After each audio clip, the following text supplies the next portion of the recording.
don't judge a person past, but you do have some people out here who judge. And you can't judge what someone did yesterday. They can't change what they did yesterday. What happened yesterday is gone. You can't change it. It's almost like, and I talked to you about this before, about when you believe you've been hurt. And I talk about how we allow people to hurt us. Because you know when someone's hurt you. And you continue, and now you mess up your day and your time and your evening arguing about something you can't change.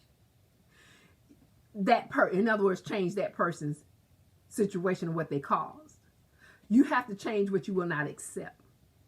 You see what I'm saying? So you have to know the difference of when someone is not treating you the way you should be treated.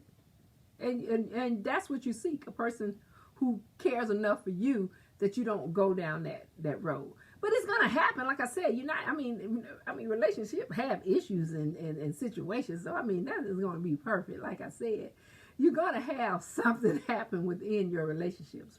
It's just the way it is. You just gotta keep it moving. Figure out how to compromise, how to fix it, and come back together and keep it moving and keep that relationship happy. Okay?